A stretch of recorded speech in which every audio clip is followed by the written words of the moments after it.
Hello, welcome back. It's been a crazy month, so I have been away in the sense that I haven't been posting videos, so sorry about that, but I am grateful for everyone who tunes in when I want to just babble about books or talk about my thoughts, and super grateful for people when we engage about books. So that's my little intro, I guess. Today I want to talk about Piranesi by Susanna Clarke. The caveat at the beginning of this video is that I have never read Jonathan Strange and Mr. Norrell. I bought it 7 years ago in mass market with a Barnes & Noble member coupon, and it just sat on my shelf because mass markets for a book of that size are pretty intimidating. I don't like to break my spines. Anyway, so when I moved into this apartment, I accepted my fate in that I was never going to read it in mass market and put it in a little free library. So this is my first of her work. I know that there has been a long wait for this and that it is significantly shorter, obviously, than Jonathan Strange and Mr. Norrell. So I'm coming at this completely on its own merit, and I have no way to place this intertextually within her body of work. So that is that. This is a book that is very hard to talk about because it is so short, but it's also a puzzle, and a lot of the book is that discovery. So a lot of the reader experience is the discovery. So I would not want to ruin that for anyone. So there are bits that it's hard because I could say and recommend them to readers who enjoy very specific tropes or elements, but because it's almost a reveal, I, as a reader, wouldn't have wanted to go in with that foreknowledge. So I'm going to do my best to be spoiler free here, and we'll go from there. So we open up in this kind of desolate space, and we have a kind of odd narrator, and we seem to be engaging with this world through journal entries of this narrator. We don't know how he's gotten this paper, what he's writing with, because he describes this house. He's in a house, and he describes many of the lower levels as flooded. He speaks of like the waves lapping against, I think, marble. Like, it's a very cold, hard place, right? So all of those details are very specific. And the thing is too, this is a very short book from a fantasy author with a large following.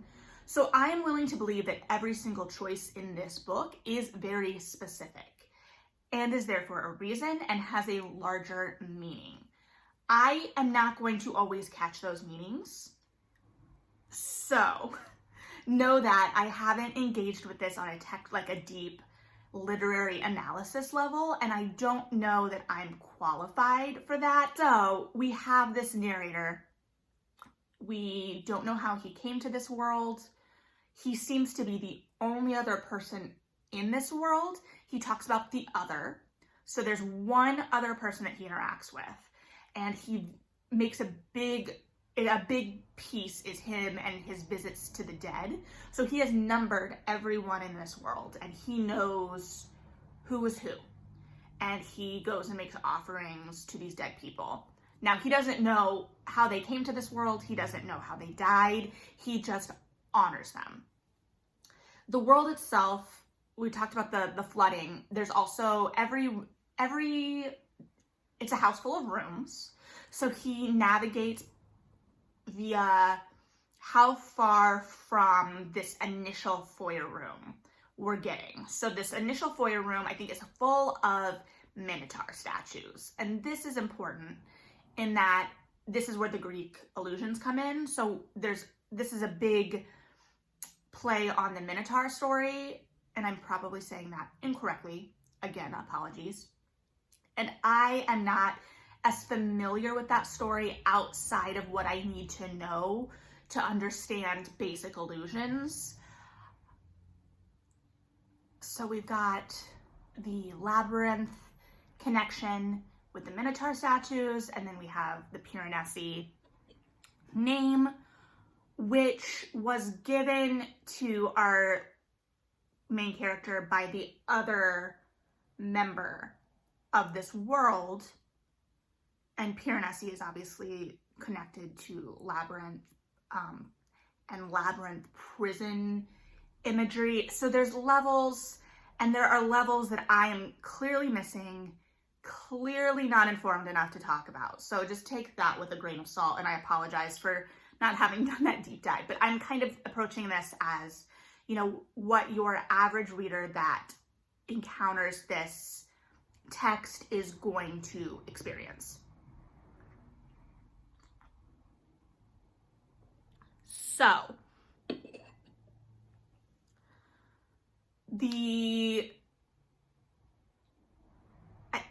so the world is these two characters, birds.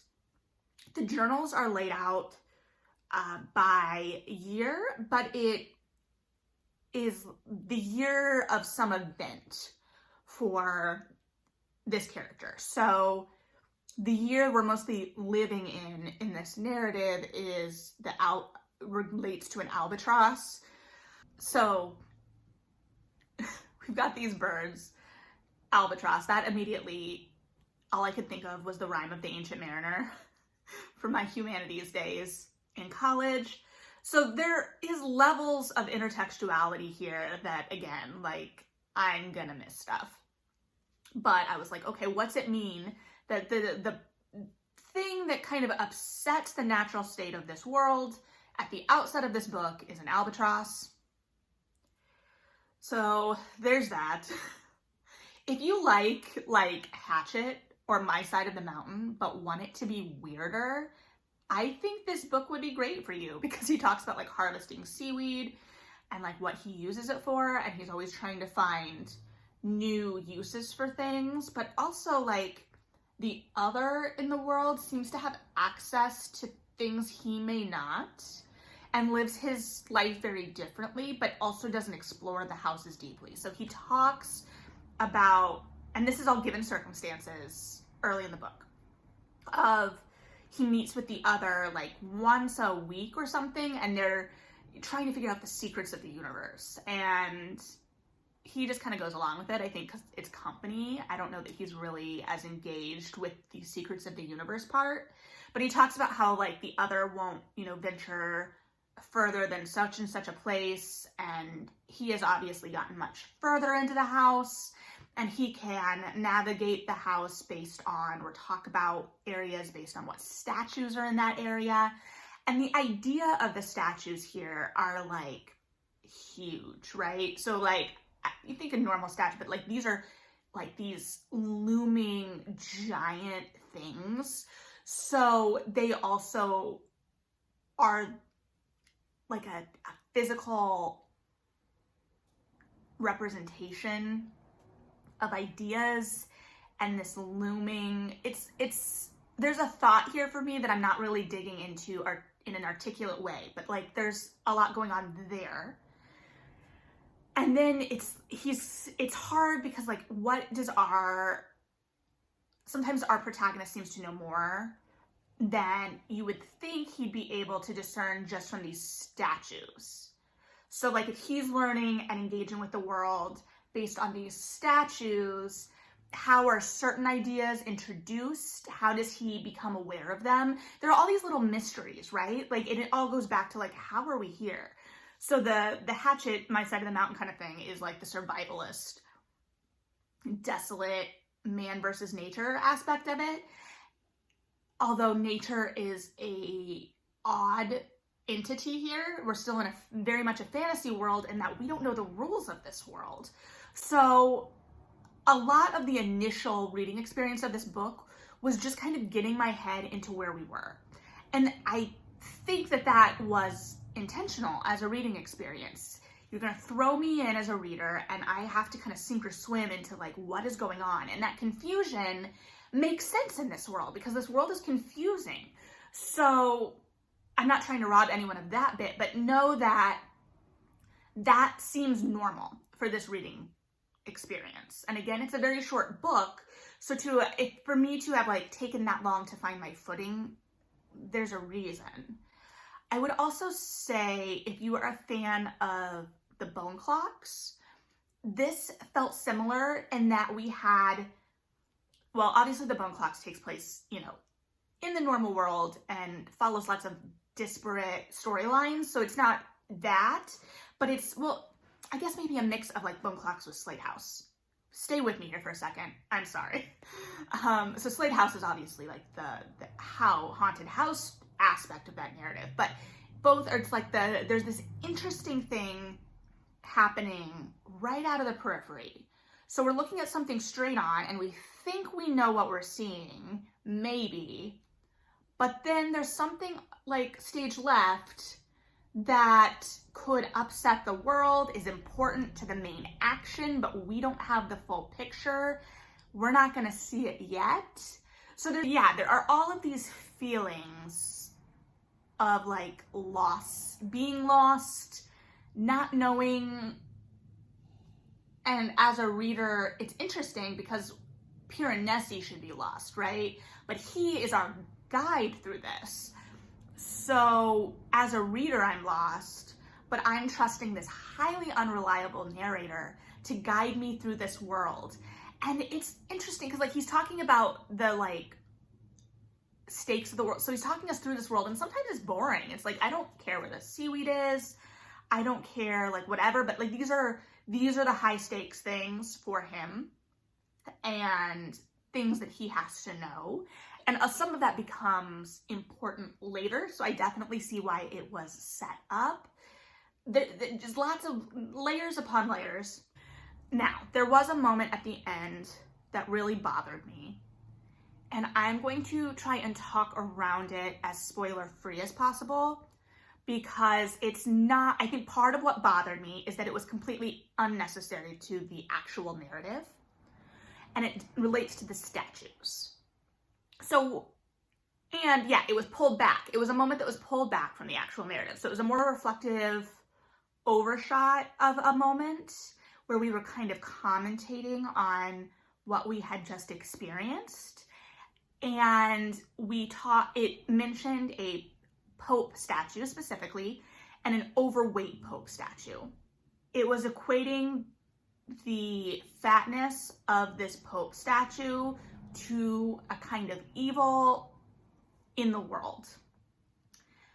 And I recognize that classically this is often a reoccurring image, but it made no sense in the narrative itself. We hadn't been engaging with religious imagery, and it felt fat shamey. It felt fat phobic. I don't know why it was there. It took me out of the moment of the book. And it kind of also got to that, if this is what the statue represents, how did we even, it felt just kind of self-serving because it didn't feel like something our narrator, and I can't remember if our narrator was talking about this bit, I apologize, would have engaged with ideas-wise. It felt like this is my clever commentary on what we just sat through, and it didn't add anything. It didn't change anything about the circumstances of the book. It was just a cheap shot at a fat body and equating that fat body with evil. I did log it with like a content warning on Storygraph because you can log content warnings for certain things. I can't remember what level I gave it, but it did impact me as a reader. And I wasn't the first person that noticed it. Other people had called that out as well. So it just kind of left a sour taste at the end of a reading experience that had been a puzzle and interesting and kind of dark and twisted and not always perfect, because there were times, like I said, that it was kind of slow. But again, I took that as a reader, I wasn't catching all the nuance. There were levels I wasn't really thinking about or engaging with. So I was willing to be like, okay, this is me as a reader that's at fault here. That's fine. I really enjoyed. But then to have that kind of at the end, there is a lot to unpack in this little book. It was an interesting reading experience. I don't know that I've read anything like this before, so I can like point to things that I think that you would enjoy. Like for sure, if you enjoyed the bone clocks, I think this would be up your alley. And I assume if you enjoy this author, this will be up your alley, but obviously it seems very different than like long, sprawling, keep in mind, this is all like my sense of Jonathan Strange and Mr. Norrell as an outside perspective, seems like a kind of magician version of a 19th century like sprawling novel, like political magicians sprawling. So different than that for sure, but lots to dig into, lots to talk about. So if you have thoughts, please leave them below. Be respectful. Not that anyone has been disrespectful, but especially with the problem I had at the end, I just want us, if you disagree, that's fine, but I want it to be a civil conversation, because these are things that impact people I love and care about on a real level. So leave it below. I will hopefully be a little bit better about having these talks, because I really like talking books. So thanks for anyone who joined me and anyone who joined me this far, and I will see you soon. All right, bye.